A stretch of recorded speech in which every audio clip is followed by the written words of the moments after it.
დილამშვიდობისა კიდევ ერთხელ 8 საათი და 50 წუთია კვლავ იმედის დილას უყურებთ და ვსაუბრობთ სიტყვისა და გამოხატვის თავისუფლებაზე, ჟურნალისტური ეთიკასა და ნორმებზე და თვითრეგულაციის მექანიზმებზე.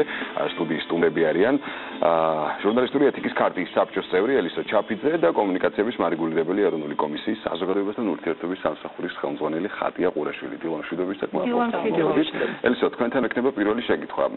ქარტია, რომელიც რამდენიმე წელია რაც დაფუძნდა, სულ აწევრიანებს დაახლოებით 200-მდე ჟურნალისტს. რამდენად ქმედითია, ვფიქრობ, რომ ძალიან ცოტა რაოდენობაა ჟურნალისტების გაწევრიანებული. რამდენად ხშირად შემოდის თქვა საჭიროები მოქალაქეებისა თუ თქვა პროფესიონალების ჟურნალისტების მხრიდან და რამდენად ქმედითად კარგად მუშაობს ეს მექანიზმი საქართველოში. პირველ რიგში მინდა მივესალმოთ თქვენს მაყურებელს, გითხრათ, რომ 4 დეკემბერს ჩვენ შეგვისრულდება 2 წელი, რაც არსებობს. ეს იყო ძალიან რთული 2 წელი, იმიტომ რომ ჩვენ ფაქტობრივად ეხლა ვაყალიბებთ პრეცედენტებს, თუ როგორ შეიძლება დარეგულირდეს ბეჭდურ მედიაში, ძალიან კონკრეტულად ხაზს უსვამ ამას, ეთიკური ნორმები და როგორი პრეცედენტები შეიძლება შეიქმნას.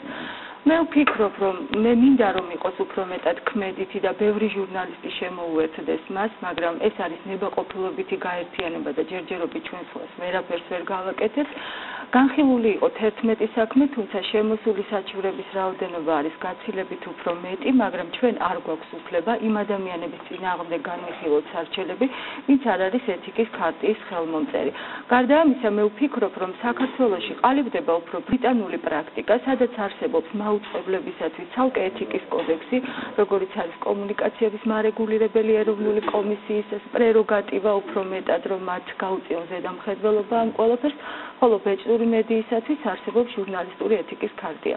არ დაგიმალავთ და გეტყვით იმასაც, რომ ეხლა ყრილობაზე, რომელიც ყოველწლიურად მოიწვევა ეთიკის ქარტიაში, ჩვენ უნდა განვიხილოთ ცვლილებების საკითხი წესდებაში, რამაც შეიძლება გამოიწვიოს ის, რომ საბჭოს მისმა წევრებმა მისცენ უფლება პრეცედენტების დასამკვიდრებლად განიხილოს ისეთი საქმეები იმ ადამიანებისა, რომლებიც არ არიან ჩვენი ხელმომწერები, მაგრამ ითვლება, რომ თუკი მათ მნიშვნელოვანი ეთიკური გადაცდომა ჩაიდინეს ამ შემთხვევაში, დაუშვათ საბჭო გამოხატავს თავის ეს თუ შეიძლება რომ კონკრეტულ ფაქტებზე ვისაუბროთ, თქვათ უკანასკნელი საქმე, რომელსაც ეთიკის ქარტიის საბჭო ახლა ბოლო საქმე ჩვენ განვიხილეთ დაახლოებით 2 კვირის წინათ, ეს იყო საკმაოდ რთული საქმე, იმიტომ რომ მე ვიტყვი, რომ დარღვევა და არ დარღვევა იყო დაახლოებით 50-50-ზე.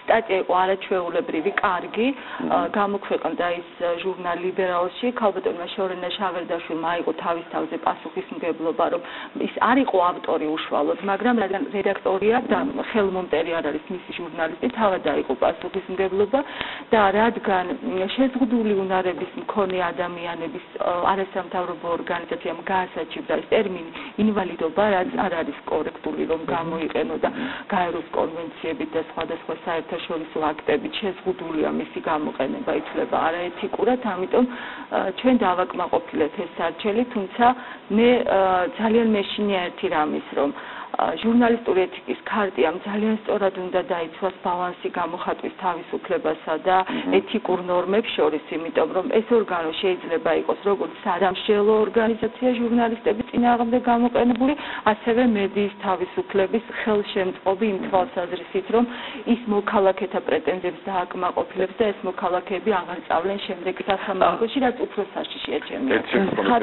ხატიასთან მაქვს მე შეკითხვა, მაპატიესოსო, რადგან ქარტია არეგულირებს ბეჭდურ მედიაში პრინციპებს. მარეგულირებული კომისია ტელევიზიებში. არის იცით რა, მე არ მესმის ხოლმე პრინციპები უნდა ჩამოვაკალიბოთ. არის საერთაშორისო ნორმატიული აქტი, რომელიც არის ცნობილი როგორც საერთაშორისო ჟურნალისტის საერთაშორისო ეთიკა. ანუ ყველასათვის ეს პრინციპები არის მისაღები. მაშინ როდესაც ხარ ჟურნალისტი. პირველი პრინციპი არის ასეთი: მოქალაქეებს აქვთ უფლება სწორი ობიექტური ინფორმაციაზე. მაინტერესებს რამდენად ობიექტური ინფორმაცია დღევანდელ ტელევიზიაში.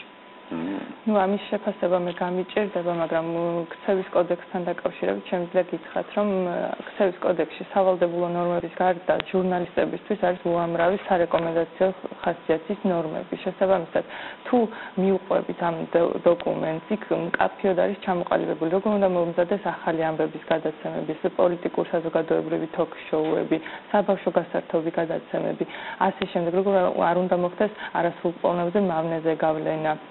ყველაფერი არის დეტალურად ჩამოწერილი. თუ მაუწყებელი იხელმძღვანელებს ამ დოკუმენტით, მე მგონია რომ დარღვევები ნაკლებად იქნება ჩვენს სამაუწყებლო ეთერში. ხადია, კომუნიკაციების მარეგულირებელ კომისიაში ყოველ წელს შედის სხვადასხვა ტელევიზიებისა თუ მედია საშუალებების ანგარიშები.